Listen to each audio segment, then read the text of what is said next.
Alors, un prototype du Cybertruck qui transporte des pneus. Bah, en même temps, ça reste un pick-up, donc c'est sa fonction, de transporter des trucs assez encombrants. En tant que camionnette, le Cybertruck sera jugé en partie sur l'utilité qu'il peut offrir à ses utilisateurs. Dans cet esprit, la capacité du véhicule de transport sera probablement l'un des points décisifs.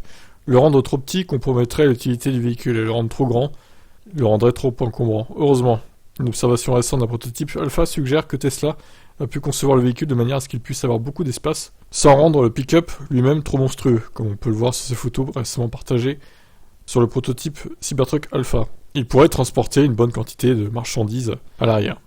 L'unité Alpha de Tesla pour le Cybertruck présentait quelques modifications par rapport au prototype original de 2019. D'une part, elle était équipée de pneus de route au lieu de pneus tout-terrain, qui étaient équipés dans le prototype original de Cybertruck. Elle était également équipée d'un rétroviseur latéral et ses poignées de porte étaient déjà retirées. Ça semblait être l'unité même qui a été repérée lors de récentes observations. Chose intéressante, le prototype Alpha transportait ce qui semblait être des pneus tout-terrain de 35 pouces du Cybertruck sur son lit avec un rayon fermé. Sur son lit, bon, dans la cale arrière, quoi, on va dire.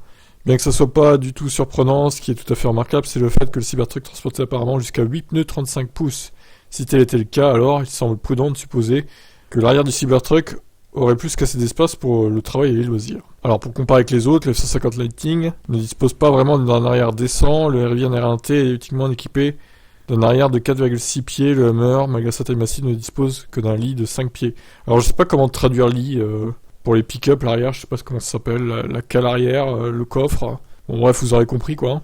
Le F-150 Lightning dispose d'un lit décent de 5,5 pieds, mais il est encore bien plus petit que le Cybertruck, qui est annoncé avec 6,5.